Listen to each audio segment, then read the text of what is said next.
What is going on, guys? And in today's video I just wanted to talk about gaming in 2017 as the whole year. It's been a while since I've done one of these kind of videos.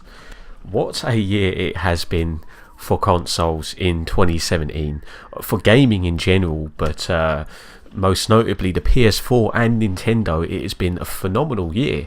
And it's kind of funny that since I made a video, I can't remember what it was sometime in the summer when I was questioning the future of consoles.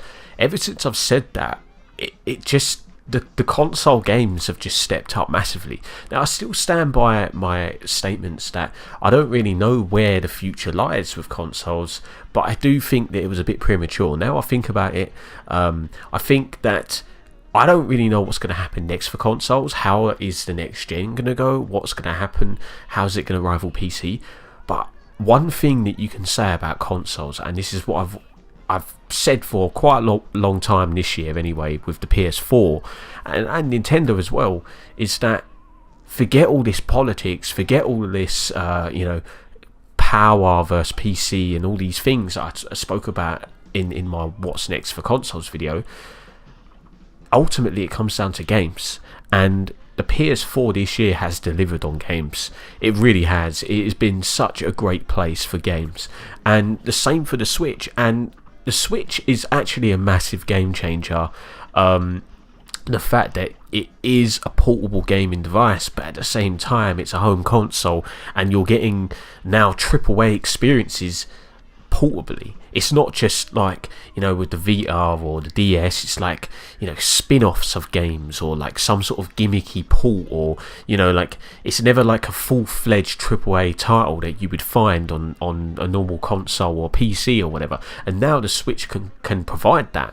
And then obviously the actual Nintendo games have really delivered. I've never known a console to have such a strong first party year, and in the first year or launch year of a console, Mario and Zelda have both been getting really good reviews, 10 out of 10s everywhere.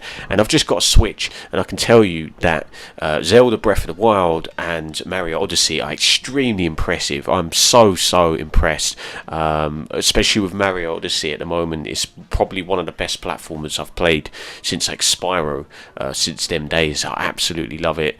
It's just like the level design is there's so much variety in the levels. It's just really creative level designs, and you're just always doing something new, and it's just really fun, thoroughly entertaining. And just the whole console itself, it's so seamless to play it on the TV or take it portably. It is so easy and quick to do. It's unbelievable. The Switch has been a phenomenon this year. But then in terms of PS4, there's still tons and tons of games that I need to play. It is overwhelming. But with the games that I have played this year, especially PS4 exclusives, I've really liked. And I watched the Game Awards this year for the first time, and great show. It really can rival any award show in other entertainment. And it just shows you how far gaming has come. But you look at all the awards like Hellblade, Nier Automata, is that how you pronounce it? And then obviously Persona 5. And let me just put it this way, I haven't played all of those, but I've played Persona 5, and what a game Persona 5 is. Oh my god, what a game it is. Honestly, I didn't think it was for me. I didn't know if I was going to like it, but I kept seeing so much praise for that game, and people were saying that it was Game of the Year for them, or it's the best PS4 exclusive. And you know what? I tell you what, it probably is, and I can totally understand why people feel that way. It is such a good game. I took a gamble on it. I saw it on a Black Friday sale. I thought I'll get it for £20, 60% off, absolute bargain. Thought, look, I'll try it. I want to try something different, because the one thing that I'm getting fatigued of is the same genre of games. Your typical either open world games. I do love my open world games, but I'm just a little bit fatigued of them at the moment, and your shooters as well, a little bit fatigued of those. So I thought, you know what, this is a different kind of game I've never played before. Let me try it. And I was so surprised with how much I liked it. And there's things about it that kind of remind me of Pokemon, like the personas that you use. It's kind of like catching Pokemon, and there's certain things in the game, mechanics in the game, and especially the combat as well, really reminds me of the Pokemon games. And I used to love the Pokemon games, so I love this game because of that. Right, that's one. So the Pokemon games, like how great that was as a kid playing that. It feels like that all over again playing Persona 5. It really does. But then on top of that, like, just like the music is really good, like really feel good music. The fact that like you live a normal life as a kid at school, right? And there's like things that you have to manage in an RPG like things. So like you can study that gets your knowledge up, or you can go to like one of those saunas and it like gets your charm up, you know, and these little things that you do can influence the combat or the underworld, right? Basically the underworld is I'm not gonna go into it without ruining the story, but it's basically everyone's distorted desires, as they say. You go into this world and it's like kind of like Stranger Things, where it's like the upside down world is like this demonic evil version of the real world, and that's kind of what it's like in Persona. And the things that you do in your everyday life affect the underworld or whatever, right? So there's like little normal things that almost reminds me of The Sims or something like that. So it's like those little things, but then you have like a story that's just, I don't know, like it's just so different and feel good, and the whole game is just a feel good game. And honestly, it's one of those games that just puts a smile on your face the whole time. You know, it just, I really, really like it. And honestly, I could say today that it's probably one of the best games I've ever played. And when I looked into it, I was kind of like, I don't know about this game. But when you actually play, it's so much better than I thought it was going to be. So that, for me, is a highlight of this year. I want to review it, but it's one of those games that's going to take so damn long, because it's over 100 hours worth of gameplay. And basically as well, on PS4 you can't actually record on there, so I'd actually have to set up my capture card, which obviously is a lot longer winded. So the whole review process is going to take ages to do on that. So I will do it one day, I think, but definitely not until next year. I do need that on my channel, but I just want to say right now, I think I'm 20 something hours in, and I could say that I love that game. Honestly, it's one of the best games I've ever played, hands down. So that for me is a highlight for the PS4. But then Horizon Zero Dawn, great game. Not a legendary game, but it is a great game. And just, yeah, I mean, you could sit here and you can talk about, you know, you got Yakuza 0, GT Sport have finally came out, although I have mixed opinions on that. Nintendo, they've got Super Mario Rabbids, I think it's called, and then obviously Mario Odyssey and Zelda Breath of the Wild. So there's just huge highlights, and those are just exclusive games. And then we've also got obviously the third party games, like Assassin's Creed Origins. Personally, I can't really be bothered to play that at the moment because, as I said, I'm a bit fatigued of the open world games. But then you got like Wolfenstein, even just like Star Wars Battlefront 2 and the whole drama with that game, right? The loot box drama. That, you know, that happened just after I did my gambling and video games with documentary style video or whatever, and it's like that is such a big climax. I feel like that backlash of that game, it could change the industry. I think that it might put a halt on loot boxes or make publishers rethink their strategy on it and actually make it much fairer, so that they're not going to get cracked down by the government and fans. And one game I've noticed that they've seemed to have gone down in that direction is COD World War 2. The microtransactions are not as unfair and aggressive anymore, and now you can actually get DLC weapons through playing the game rather than just through gambling. So that is a massive step in the right direction. So I feel like the loot box scandal with EA and Star Wars Battlefront, it probably was one of the best things happening to gaming for a long time because of that, and it's positively impacting big AAA games, I think. So yeah, this year has just been one hell of a year. So although this isn't like an official style video where, you know, I write an article on it and it's like a lot more formal, this is sort of my year in review. I do want to do like a proper one, an actual formal one, but this is just in the time being of how I feel about this year in gaming.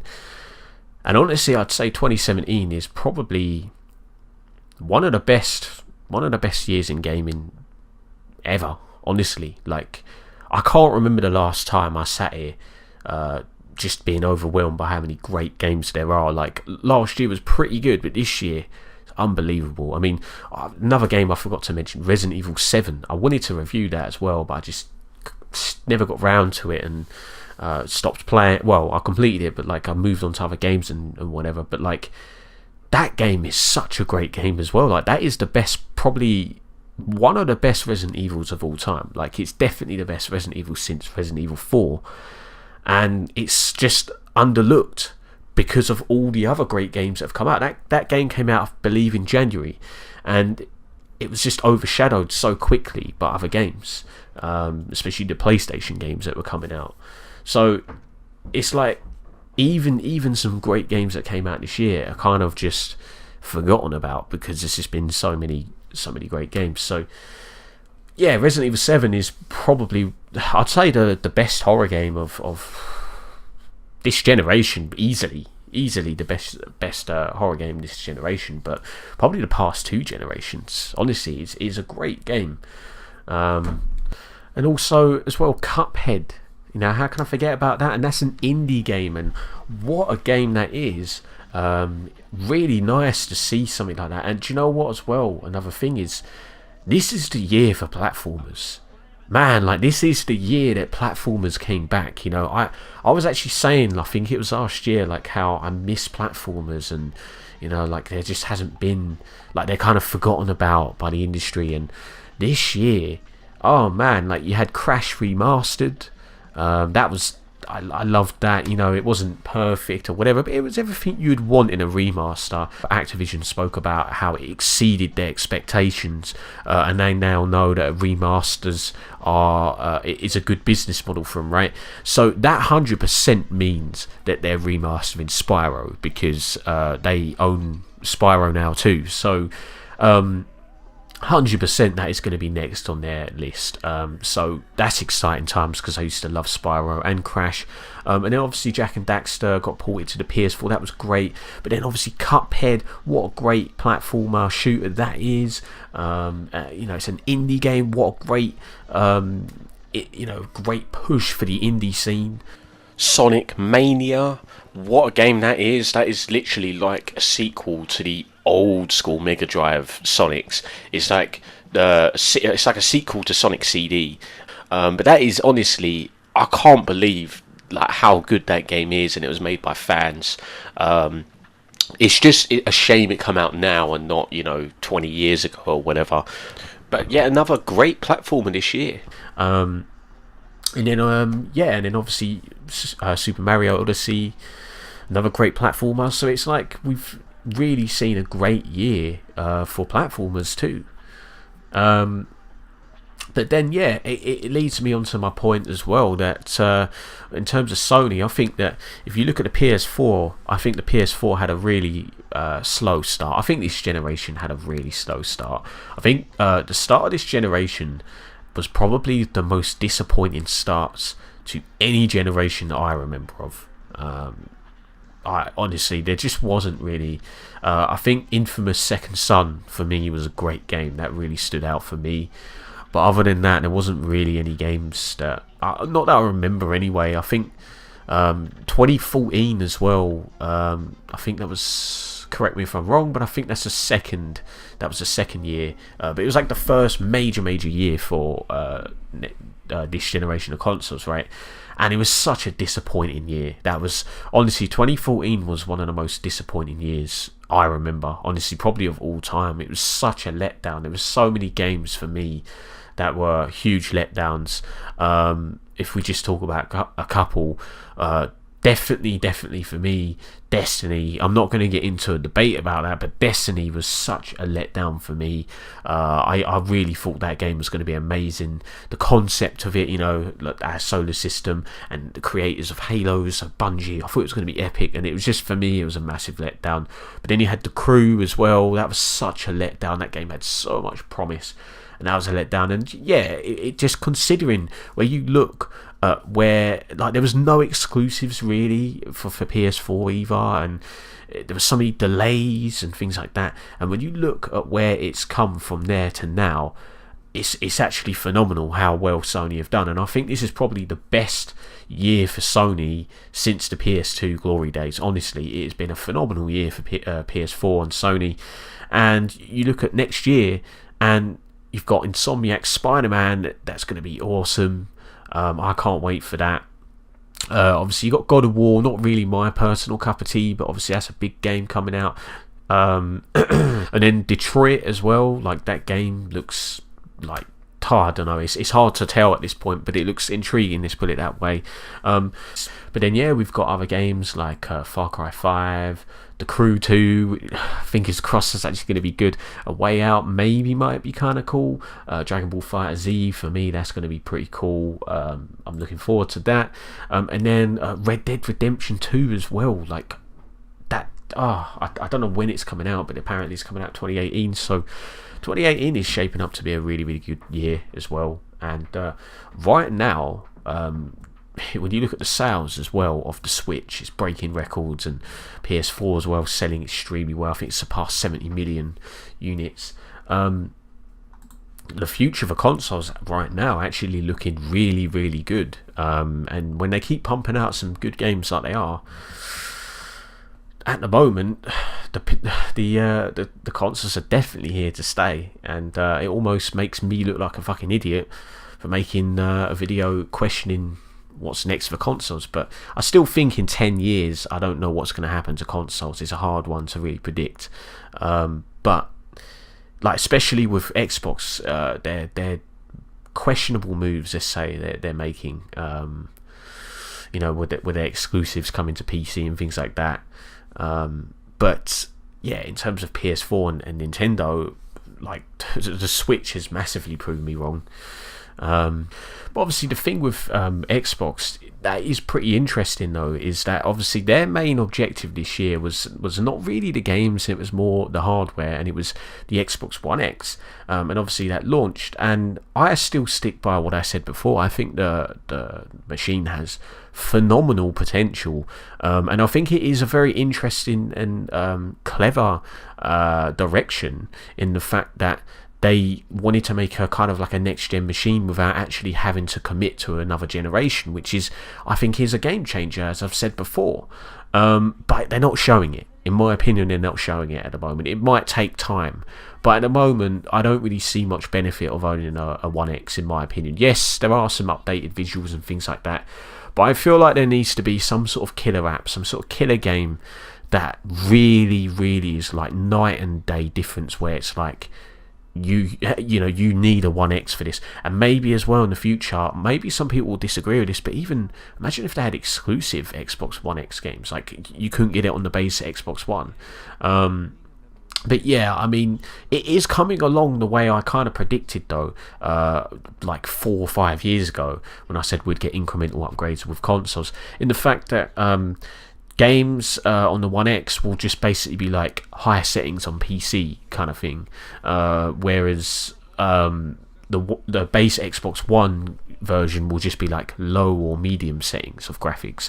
So yeah, that works really well, but I just don't think, the thing is, the problem I have as well is that not every game supports 60 frames per second, and everything's tailored towards 4K, and I just think 4K, in my opinion, is gimmicky. It is a thing that I don't really care about.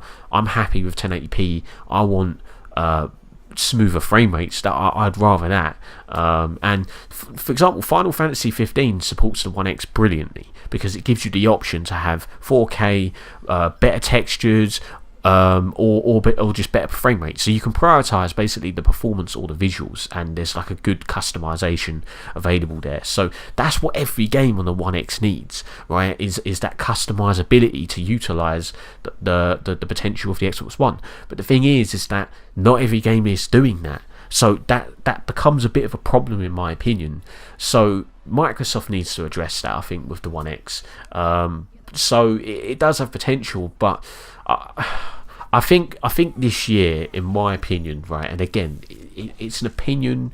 You know, if you like Xbox, that's great. Like, I'm not telling anyone that they're wrong for liking Xbox. It's whatever. I'm just saying that, in my personal opinion, I think it's been a poor year for Microsoft. I do. I think it's been a rough year. I think last year was a good year for Microsoft. I think Forza Horizon 3 was fantastic.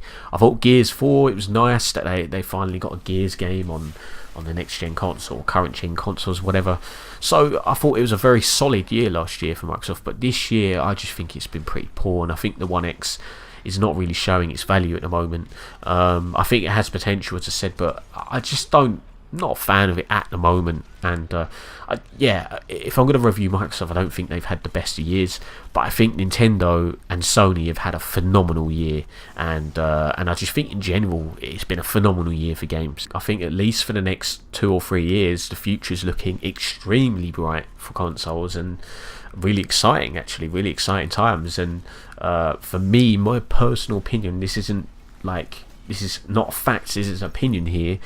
I think the PS4 has been the best platform to play games, over PC, over Xbox, over the Nintendo. I mean, I think PC gaming had its strongest year in probably 2013, 2014, around that time, and due to the poor launches of the current gen consoles, I think the PC, that's how it gained momentum, and everyone was shifting to PC. But I feel like this year, like, if you're a PC owner, especially if you're a PC owner and you might have a PS4 or something that you don't really play much, this is the year that you come back to your PS4 to play these games. But you know, obviously there has been some downs this year. There's been a lot of controversy, obviously, with the Star Wars Battlefront loot boxes, and how that kind of loot box virus has kind of spread to other franchises, especially EA ones.